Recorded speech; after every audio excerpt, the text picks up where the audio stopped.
Okay, it is now 6 p.m. I'll call to order this regular meeting of the Finance Organization and Personnel Committee. The meeting is being broadcast live on the City of Keene YouTube channel and Channel 1302. The video is also streamed on the city's website and is posted on the website by the end of the next business day, barring any technical difficulties. Copies of the printed agenda are available in the wall pockets as you enter the meeting room. The public and other city councilors will be recognized to ask questions and make comments on any agenda item under discussion. After being recognized, all remarks are to be made through the chair. I will not recognize any individual to speak a second time until everyone who wishes has had an opportunity to speak on the topic. Anyone who wishes to address the committee is asked to go to one of the microphones in the room and identify themselves by name and address prior to speaking. And written comments from the public will be accepted at the city clerk's office until Tuesday at 1 p.m. Our minute taker participates remotely. Committee members, and guests, please remember to turn your microphones on. With that, we have several items for our agenda. Acceptance of a donation for Makerspace staffing.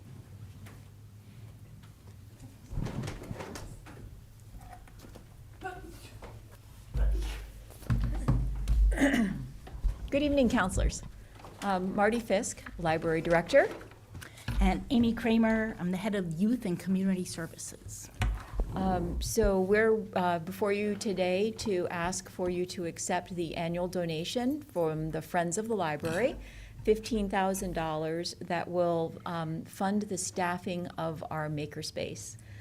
Friends of the Library have been funding the Makerspace since at least 2016, and that maintains the equipment, the Makerspace staff maintain the equipment. They train community members on how to use the machines, and they work with librarians to develop some services and programming. So currently we've got one staff member who works 18 and a half to 19 and a half hours a week. We have about 18 and a half hours that we're open every week. And Amy is the person who oversees the Makerspace. And I asked her to bring in some items and to talk to you about specifically what the Makerspace has been doing. So we're very lucky that the Friends of the Library have been supporting this and our other programming. As you all know, there is no line item in our budget for library programs. It's all funded by the Friends of the Library and by trustees and by donation from members of the community who donate their time. So we're very grateful for this donation from the Friends. Yeah. So right now we have one part-time staff person, and we frequently have, depending on the school year calendar, interns from Keene State College, from their Department of Sustainable Product Design and Innovation. So that's another thing that we are able to provide, is that on-the-spot training for kids. So I brought a couple things here. We have several tools in the Makerspace. We have 3D printers now. We have a laser engraver. We have a large format laminator, a lot of sewing machines that get used all the time. Some recent projects that we've done. So I have a couple little examples of different things. I made a lot of noise here. I apologize for that. So there's all kinds. One of the things that we just did is Paul Henkel just created. We helped him create tags for all the different trees that are. Some of them are on the library campus, and some of them are on the campus at the Covenant Living. So, with assistance from the staff at the Makerspace, Paul was able to get all that done. He supplied the materials himself, and then we used the laser engraver, taught him how to do it, and he made all these different tags, and now they're going to go out on the trees. A lot of other things we do, I don't know if you're aware, but there's a story walk in Ashwellet Park, and all the number plates were made in the Makerspace, and the panels that get made and put in there every 2 to 3 months are made in the Makerspace. And so now we are helping the Stonewall Farm. They've put up a story walk too. So we are helping them create a similar kind of thing there. People come in and use the makerspace for all kinds of things, to make models, to make, a person was in there making kitchen knobs, you know, they wanted to, so they use, for 3D printer, you can make a lot of different things. I mean, it's pretty amazing, actually, what you can make. Like, this comes out of the printer, like, fully articulated. Like, you don't have to put it together. It really is pretty amazing. This little thing is simple, made with the laser engraver. We can laser engrave glasses, water bottles, all kinds of stuff. I don't know, I brought a bunch of little things in here, but I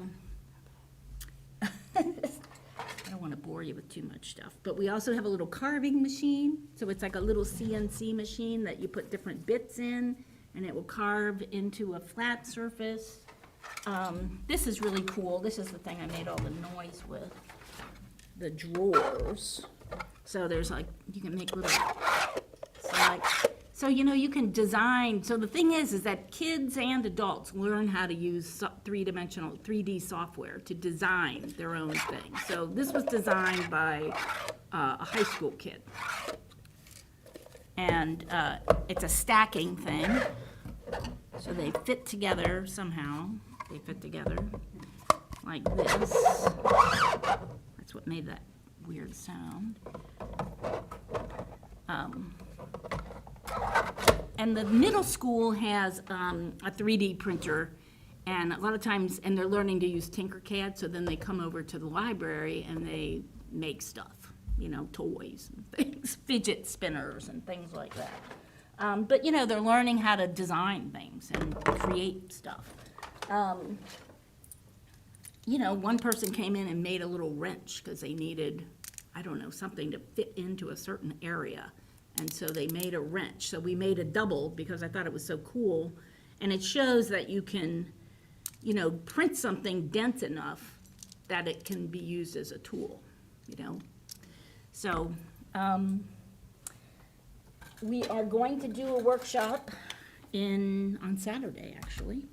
And so we're going to do a workshop, and we're going to teach people how to use the laser engraver by engraving, making coasters. So everybody gets to take home a set of coasters. And again, like, the coasters are purchased by the Friends, so, you know, otherwise we would never be able to do this.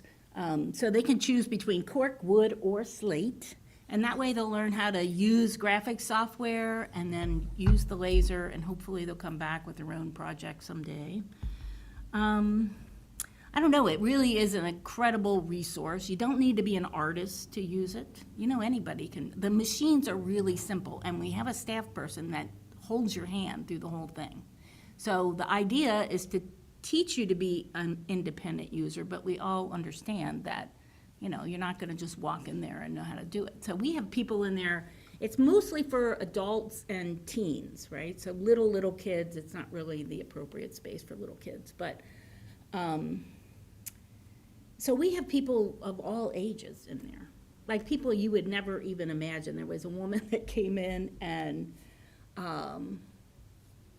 she didn't know anything about computers or anything, but she had this spoon that she wanted to have duplicated. It was this sort of funny, like, offset spoon, and she wanted more of those spoons. And so we did all kinds of stuff with her to get those spoons. We finally decided that after all this trial and error that, like, we weren't really able to manufacture the thing that she wanted. We weren't really able to do it, but at least she learned all this stuff and she knew where to go to get it done. So so it's really like an incredible, like, learning environment, and we're really lucky to have it, and very grateful again for the Friends to support it. Thank you. Thank you. Excellent. Questions up here? So you provide the 3D printer, and I heard you say that the coaster materials were also provided by the Friends. Do they provide, like, the plastic that's used to, so all of it? Yes. Okay. And you work, did you say you were at the head of Human Services? No. No. Youth services. Oh, youth services. Yeah. I didn't And- catch that, and I was Yeah, like, oh, kind of sorry. scratching my head through this. Yeah. So, okay, Youth great. and community Thanks. services. So that means she does all of our programs as well as services young people. Sorry about that. I'm a little bit It's okay. embarrassed that I missed that. Quite all right. Thank you. She will still help us. Yeah.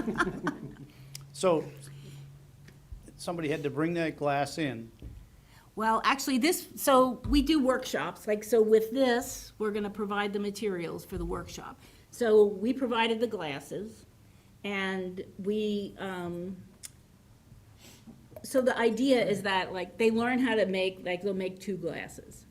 And then they're like, that is such a cool thing, so then they go to the TJ Maxx or wherever, right? They buy their own glasses, bring them in, and they can do it. So we've had people who have created holiday gifts, Yeah. wedding gifts.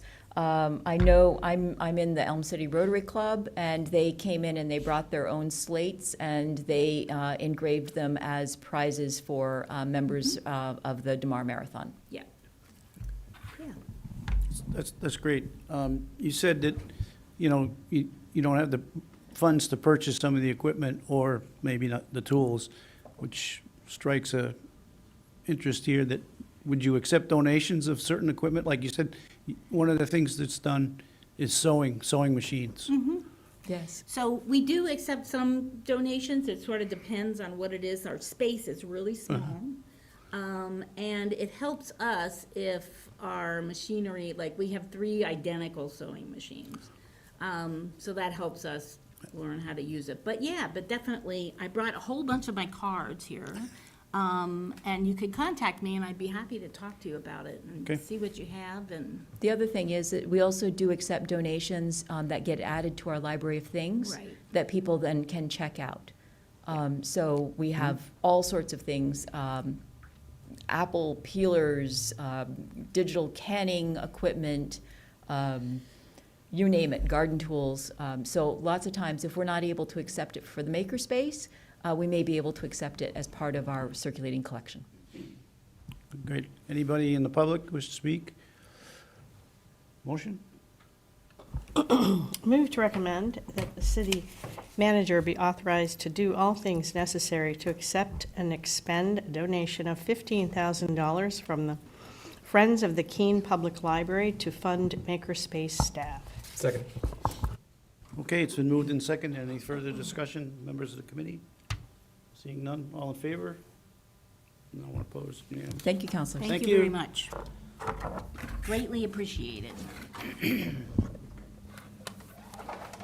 Sorry, now that means we have to take all this time to take this stuff away. Thank you for printing. I knew that was gonna happen.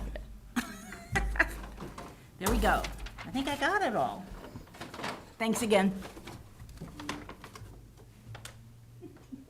So our second item is place a social districts question on the municipal election ballot, and it was introduced to us by Councilor Remy, and he was unable to be here this evening, so we're going to table it till the next meeting.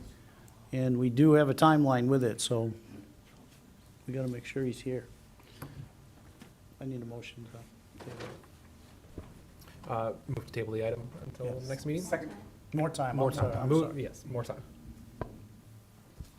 Moved and seconded. Any further discussion? Yeah, just to clarify on the timeline, I want to make sure we don't miss, we have enough time to, I'm trying to think, the next meeting would be the end of the month, and then we have to have the hearing, at the end of October? I don't have the times off the top of my head. I did talk to the clerk today, and I said, we have enough time, and she explained it to me, and I said, great, and I don't remember the number she gave, so. I believe we have to have the decision of the council by October 2nd and set the hearing by that date. And so we do have one more FOP meeting and a council meeting in time.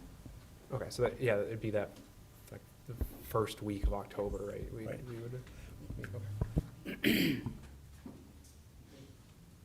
All in favor? Opposed? Unanimous? Thank you. And the third item is a juvenile justice version. Can you turn on your microphone, please? It's a acceptance of a juvenile Court Diversion Network Funding Program Grant. Hello, good evening. Alyssa Bender-Jesse, the Youth Services Manager. I'm in front of you to recommend that the city manager be authorized to do all things necessary to expend and receive funds. So the New Hampshire Juvenile Court Diversion Network is actually the overarching network that covers our state-accredited diversion program. We have been accredited through the network for over 20-plus years. We go through accreditation every 2 years, but the cool thing is with our subcontracts, we go through them every single year. With these funds, we're able to provide more services that maybe we weren't able to provide earlier. Last year, when I came before you for this exact same subcontract, I spoke on the fact that we typically get between $5,000 to $6,000, and last year we received, it was around $56,000 if I remember correctly. This year we received $45,800.36. And the cool thing with the increase in our funding also it came with an increase in requirements that we had to do to keep our state accreditation. We did take over 3 new towns because of this. We do cover the entire county as of right now for our diversion program. These funds allow us to really broaden our horizon on being able to support kids in wellness programs, to supporting kids in substance use prevention and education. For example, last year we worked with over 80 youth that got referred to diversion, whereas about 4 years ago when I first started, we were only looking at around 30 youth that were getting referred to us, so we have significantly increased in the last few years. So these funds are really, really beneficial for us to be able to keep doing the work that we do. Thank you. Questions here? Members of the public? Seeing none. Motion, please. Move to recommend that the city manager be authorized to do all things necessary to accept and expend funds provided by the New Hampshire Juvenile Court Diversion Network for Youth Services Programs. Second. Okay, it's been moved and seconded.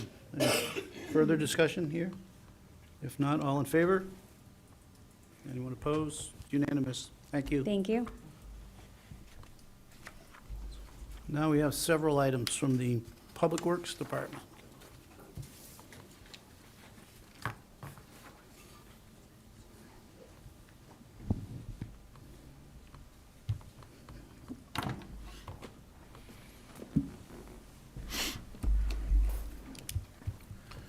For the record, Brian Roth, City Engineer. Your next agenda item is an appropriations of funding to meet the local match for the Marlborough Street and Cheshire Rail Trail Improvements Project. This project has a lot of history. We've bid it 3 times since I've become the city engineer. The first in October of last year, where we received bids of roughly 2.5 times what the engineer's estimate was, so I obviously could not award at that time. We chalked those numbers up to the bidding climate being late in the year and all contractors capable of doing the work being committed. So we didn't put much thought into revising the scope or the contract documents and bid the project again in February of this year. We received similar bids, unfortunately, about 2.5 million, about twice what the engineer's estimate was again. At that point, we kind of did a reset on the project. We looked at it very carefully. There was some language that we felt was leading to higher bid unit prices that we corrected to get better bid prices, and we resubmitted to DOT to get the updated plan specifications and cost estimates approved by them for rebidding the project. With that, the federal government allocated another $1 million commitment for the project, and now what we're asking now is a resolution for the additional city match of that additional federal funds for the project. We've publicly bid both engineering services and construction services for the project, and the most recent bid, the numbers came in about $600,000 less than it was originally bid for the project. So we got both the cost savings and additional money from the feds. With that, we're looking to allocate additional city funds to meet the match and execute the contracts for the project. Okay, thank you. Questions here? And the funding is coming from, well, obviously, the state and federal money is a majority, but our portion is going to come from the unallocated general fund. That is correct, yes. All right. Motion? Motion to recommend the adoption of Resolution R 2025-28. Second. Okay, it's been moved and seconded. Any further discussion? Seeing none, all in favor? Nobody's opposed, unanimous. Thank you. Thank you. Again, for the record, Brian Roth, city engineer. This next one is a little, I'll say original. As I'm sure you're aware, we've had a number of water main breaks early in this fiscal year. A lot of the scope of those water main breaks go beyond what our crews can capably do pavement repairs for on major arterial streets. So Winchester Street, Water Street, West Street, all those were major water main breaks that required us to get pricing from local contractors to fix the roads so that they were passable, maintained passable, even after the repairs were done. Performing those repairs have pretty much depleted the water department's budget. What we're essentially asking for here is to re-up that money to be able to perform pavement repairs as the construction year or fiscal year continues in the event that we need to use that money. Obviously, if it's not warranted, if there isn't a water sewer emergency, we won't use that, but we're just looking to have it just in case. With that, we'll carefully monitor both the public works and water sewer paving funds to make sure that we have a net zero balance between the two as close as possible. So essentially, we're just looking for money in the water division's operating budget for repairs and in the event we need it. With that, I'd be happy to answer any questions. Questions here? Yes, sir. Thank you, Mr. Chair. Just a quick, maybe semantical question on how we usually allocate funds for paving. When we tear up pavement and have to repave for a water-related project, is that money usually coming from the water fund rather than the regular public works? Just want to make sure. So an unplanned water repair would come from the water operating budget. Their budget is very small, so hopefully there's not a lot of water main breaks during the year. We've probably had in this first 5 weeks, six weeks of the fiscal year, probably 3 to 4 years worth of water breaks, I would say, in the volume that we've had. So that's essentially it. If it's a planned project, it would be in the CIP. It would also be funded through the water fund, but separately, yeah. Go ahead. This might be a curveball question that you probably wouldn't be prepared for, but do you have a guesstimate of how much it costs to take care of the Water Street situation, since that was unplanned? I actually know the exact amount because I got pricing for that. So for that amount, for us to basically excavate that humped up area and repatch the two pavement areas and restore the sidewalk was about $12,500. So Okay, for all thank you. that work, yeah, yeah. So we're just moving it around. We're not taking it out of unallocated. I do believe that they were planning to appropriate from unallocated, although it doesn't say that on this. They are planning to take it from unallocated, but it's not on your resolution. That's the plan, it's not, yes, and I can revise the resolution to make that clear, yes. Yeah, before next week. Water. Water, It does come On from a- water unallocated funds. yes. Correct, okay. yes. Folks comfortable with it coming corrected in? Okay.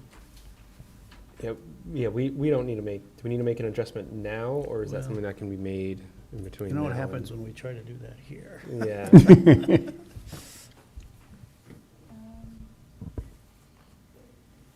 think just make it clear that we're going to amend this to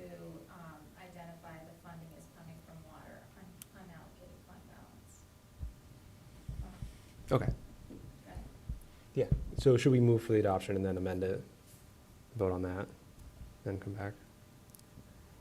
Or amend it and then move to adopt? Yeah, you can do it Put it in in one? one motion. I'm trying to think ahead of what council's gonna need to do, but. Sure. All right. Then it's If you guys- yours. Yeah, if you guys are good here, just making sure I'm grabbing the right one here. Move to recommend the adoption of Resolution R 2025-29 with the adjustment that the funding is coming from the Water Fund unallocated fund balance. Second? Okay, it's been moved and seconded. Any further discussion? All in favor? No one's opposed. Thank you, Thank Mr. you. Chair. Last one. For the record, Brian Ruff, City Engineer. This one I have to apologize on. I put the cart before the horse on this one. So if you recall, I think maybe a month ago, I asked for a the city manager be authorized to execute a change order with our contract for the sewer main lining project. What I did was I confused the amount that we had available in the DES grant between that and what we had in funding. So we didn't have the amount to execute the change order in our accounts, but we did have it in the grant. So what essentially we're trying to do, and what we should have done probably from the beginning, given this is a 3-year project scheduled in the CIP, was allocate the funds for this project for fiscal year 26, 27, and 28. We've already done 26 and 27. And what we're asking for in this is to do the point repairs for this project and do the change orders as part of that fiscal year Plan 28 budget. What we'll do when we do this the next update to the CIP is we'll take that out and we'll essentially use it now to execute the change order for this project.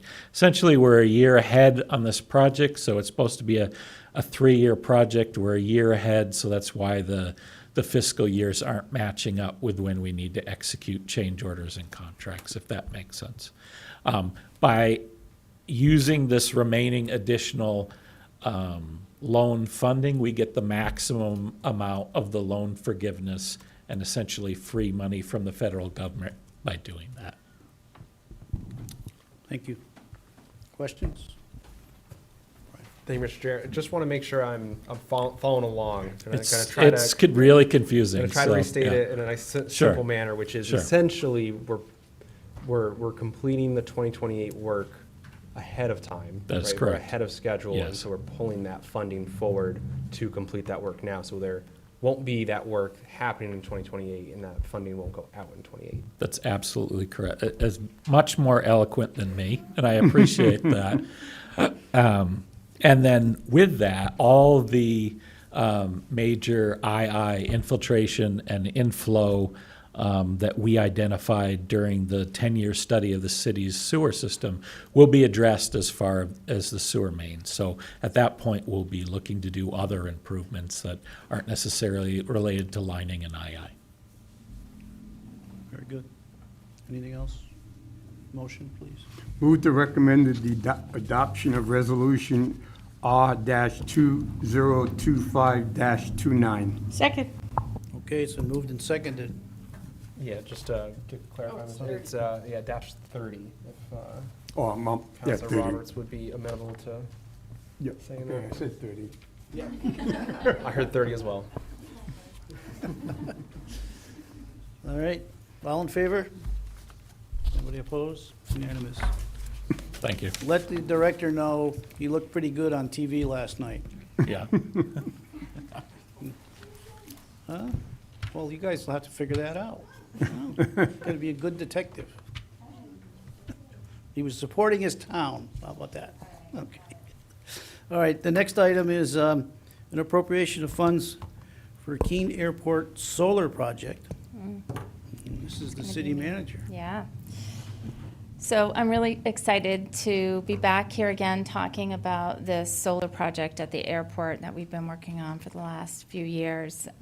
It's finally coming to fruition. Tonight in the audience, we do have Dan Weeks from Revision Energy and Carrie Chamberlain, our finance director. They're here to help answer questions that you have that I might not be able to answer. The bond amount in the resolution is for the entire amount of the solar project. If we are successful at meeting the buying threshold of 5% or more in time for the safe harbor of the investment tax credit, we would be reimbursed just over $3.4 million in 1 year, greatly reducing the cost of this project and accelerating both the payback period and the positive cash flow. To meet this deadline, we need approval this month and the ability to execute a contract and provide a deposit as soon as possible, which is why we expedited the resolution at the last council meeting. The very conservative report from Beacon Integrated Solutions discussed at your last meeting shows this project with a positive cash flow in year 1 with the tax credit applied, and year 3 without the tax credit, and has an $8 to $13 million estimated benefit and savings calculation. So that's the most conservative project report that we have. Tonight, I provided on your desk a revision from revisions numbers. And so I had provided Dan Weeks with a report from Beacon Integrated Solutions and our bond rate after your last FOP meeting. And so he updated the projections using our bond rate and utilizing the 25.5% tax credit instead of the 30% previously shown. And that's because we use tax-exempt bonds, and the 30% would be for someone who was using a taxable bond. You have the same calculations with no tax credit applied, as there is some procurement uncertainty, and this is a very short time to execute both the contracts and buy the needed 5% of the project. In both scenarios, you will see the city sees substantial revenues and savings. Without the tax credit, the project has a positive cash flow in year 3, completely offsetting the bond payments. And with the credit, you have a positive cash flow right away, and saving and revenue numbers are much greater. Revisions calculations show a $20 to $24 million revenue and savings over the 25 years of the project, which is the warranty period, and that's the time frame that I used. So even the most conservative of estimates of $8 to $13 million savings estimated by Beacon would make this project a financial win. Of course, we will remain optimistic that we'd see closer to revisions numbers, but I feel comfortable that we would meet the most conservative estimates. We have focused on the financial aspects of this project to this point, but there are also huge environmental benefits as well, as this will be one of the largest municipal solar farms in New Hampshire and offset over 6.5 million pounds of carbon dioxide equivalent annually, every year. So this would move us one step closer to the city's very aggressive energy goals. And so I'm hoping tonight you will support the resolution that you have before you, as well as the motion to allow me to negotiate and execute a contract with Revision Energy. Questions up here?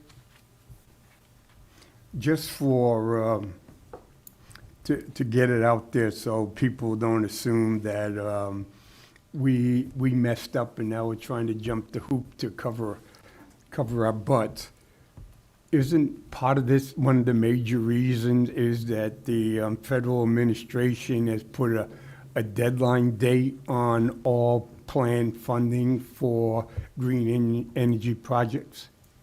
Yeah, so the investment tax credit that we are talking about is sunsetting out with the new administration. That's no longer going to be available. And so we have until December 30th really to meet all of the regulations so that we can safeguard that tax credit.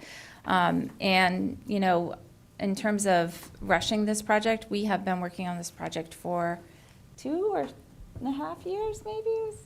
It's been a couple of years, and so you know we're gonna hopefully make it just under the wire. But the reason why I wanted to show you both with the tax credit and without the tax credit is that either way, it's still a very favorable project for us, both financially and environmentally. Thank you. You? Well, it's a pretty quick turnaround. It's going to take a little work on our part. it's certainly consistent with some of the goals of the council created long before I got on the council, before you were here. I mean, it goes back to some goals set 20, 25 years ago. And it's been a long and arduous project, or process to get to it for any number of reasons. You just can't build them overnight, and some of the opportunities don't come. But we certainly have seen the savings and the efficiencies of the ones we've done so far.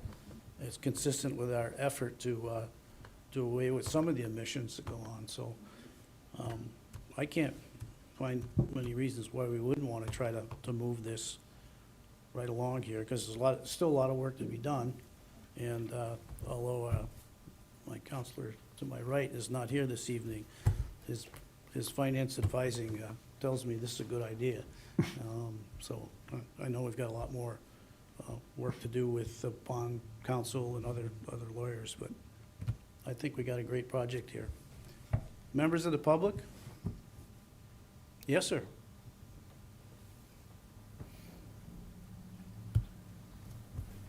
Thank you, Mr. Chair. Jacob Favalis, Main Street, also Ward 1 Counselor. I had a question for the city manager.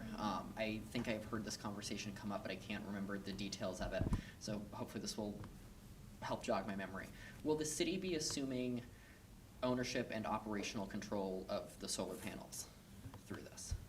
Yes, so the projects that we've done to date have all been through what's called a power purchase agreement.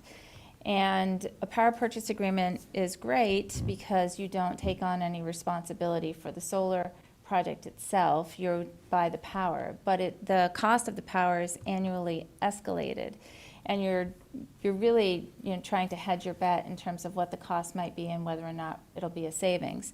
For this project, this is the biggest project that we have done, and it is really the first one that I have felt comfortable with the savings that we would see because of the size of the project. And the other projects we've done have been relatively small. The one for the wastewater treatment was larger, but even so, it wasn't enough to really motivate a purchase. So at our last FOP meeting, we talked about the two options. We can do a power purchase agreement for this one as well, or we can purchase. But if we purchase, we obviously see the greatest benefit. And in addition to the savings, we have included in these calculations capital improvement repairs for the inverters. They're all calculated into the project as well. Thank you. Anyone else? Yes, sir. When we were talking about clean energy and the current administration putting an end to all clean energy, whether it's hydro or out wind farms out in the ocean or whatever, and as when I was looking is, it's going to create an energy deficit. And we can't be like it was about 5 or 6 years ago when we had that problem and New England rates went through the roof because they had to buy energy on the spot market. All right. Motion, it's your turn. So there's two motions. I'll make the first one. Move to recommend the adoption of Resolution R-2025-31. Second. Okay, moved and seconded. Further discussion? Seeing none. All in favor? No one's opposed. That's unanimous. You Good. gonna do the next one? Yep. Move to recommend the city manager be authorized to do all things necessary to negotiate and execute a contract with Revision Energy for the construction of a solar farm at the Keene Airport. Second. Okay, that's been moved and seconded also. Any further discussion? Seeing none. All in favor? Unanimous. Thank you. Thank you very much. Thank you. One last item for us this evening. Once again, city manager. So I had two counselors approach me about this item. Counselor Favalis and Counselor Filio both saw an article that was on WMUR about a law that changed last year that allows host municipalities of casinos or gambling facilities to also receive funds as if they were a charity in the community. So right now, casinos are donating to charities throughout the year, and now host municipalities can be in on that as well. And so typically, what nonprofits would see is about $16,000 to $20,000. It depends upon the activity at the casino during that time frame. December is the time frame that that Revo Casino is doing all host municipalities, so it would be December. And to participate, we would need to sign their standard agreement. And so, as this is the first time we've ever considered this, I'm looking to the council to see if this is something that you wish to do. And if so, I need authorization to go forward and sign the standard agreement.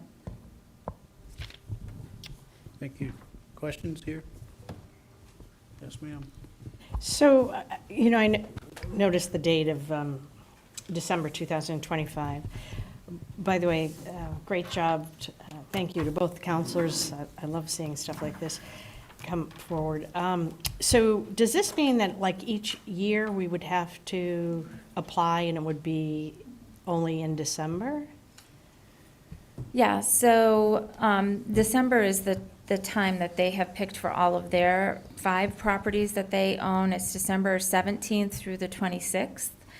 So once a year, we would sign up to participate during that time frame, and then we would receive funding from them based on, I think it's 35% of what they take in during that time frame. Yeah, I did see here 35%. Yeah. I just didn't know if they had a rotating schedule or if it was, the schedule is the same every year, like that December small frame of time. Yeah, I don't know for sure, but I think that they block that out in case municipalities want to take advantage of this. Okay, thanks, that's great. Go ahead. No, you can go first. Thank you, Mr. Chair. I didn't see it necessarily in the RSA, but I was curious, are there restrictions on how the funding can be used, or is this Nope. just funding that goes to the general fund? This is funding that goes to the general fund.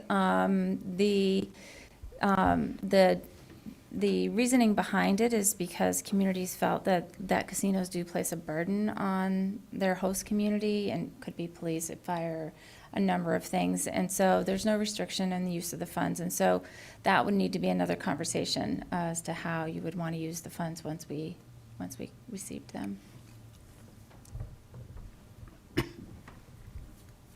Chris? Thank you, Chair. I'm not going to support this. The reason I'm not going to support it, yes, the money would be helpful, but I just have an ethical problem with accepting money from organizations when the number of problem gamblers and things like that are going up. And if you go to, I work out of the New Hampshire Employment Security Office, and about 11:45 on the 2 days I'm there, the cars start coming in. A lot of them are retirees and stuff. And the amount that we'd be getting from them is, I just think that could put us in a bad light with a lot of the citizens. And second, then it could put us in a situation that we may have to make some decisions, and people may think that we being bought out by these, and we make that decision. And so I'm just saying that up front from my feeling from an ethical point and the effect it has on some of our citizens. Okay, thank you. Members of the public? Counselor? Thank you, Mr. Chair. Jacob Favel, East Main Street, also Ward 1 Counselor. I think the city manager has given away my position on this. I will say that I view this regardless of, I would encourage the committee to think about whether or not, how many counselors are here? Okay, I'll just say it then. I think we're under quorum. The negative impacts of casinos, to the extent that counselors or members of the public believe that casinos have significant negative impacts, are here whether we have this agreement in place or not. And so I would encourage the committee to think about this as a potential way to offset some of that perception, or offset some of that reality of some of the burdens that a casino places. And, you know, whether it's 16,000, whether it's 20,000, I think we're in a resource environment where every little bit that is not applied through property taxes helps. So I think the question that we're faced with is, do we have the casino and the negatives that and costs that come with it and not have additional benefit, or do we have that additional benefit? That's the way that I see it. So I would like to have the opportunity to vote on this at full council. Thank you. Yes, sir? Hey, Mr. Chair, maybe a two-part question and then maybe a follow-up kind of sparking from this conversation. If we weren't to move forward with this, I would assume another charitable organization would fill that time slot in December. And additionally, is there, I'm trying to recall from the RSA again, is there a restriction on the location of the charitable organization that receives that funding? Like, does it have to be in Keene, or can it No. be anywhere in New Hampshire? So from meeting with the casino manager and talking to him about this, they try to keep it as local as possible, but there's no restriction that it needs to be Keene only. And they do have organizations that are receiving funds that are not from Keene. Okay. So this could be, so if we were to sign and go forward with this would be a way to ensure that that period of time, December, would be coming back to the community in some fashion, rather than potentially going outside of Keene or even Cheshire County at that point. That's correct, yes. Those are good questions. So the city manager had made a good point in terms of like us taking in this money, which benefits us, and as Councilor Favoris mentioned, the casinos are here, that money is going to go to a charity or a municipality, should we agree to this. But she had mentioned that the next step would be that we would discuss what we would do with that money, and I would suggest, based on what Councilor Roberts said, that we should consider using that money towards either the police department or the fire department that has like a social worker on it, and some of the issues that come up with addictions, or maybe even the human services. I mean, it could be, it'll go towards the benefit of our citizens, and I see it as a positive thing rather than a discouraging or a negative, I guess I should say. So I support it. Well,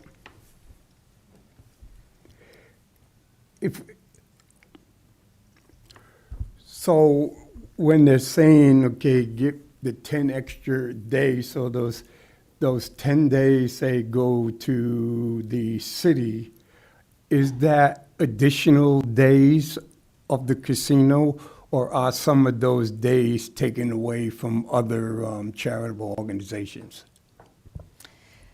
So they're not additional days for the casino, they'd be open just the same. But they could, if the city didn't accept these funds, then another nonprofit could apply for those days. What the other one is, if the city accepts these funds, does that mean there could be less funds available for all the nonprofits that are currently getting it? No, it just means that a nonprofit couldn't sign up for the dates that the city was signed up for, because the nonprofits are receiving it based on the sales or the activity that's happening on the days that they're signed up for. Okay, thank you.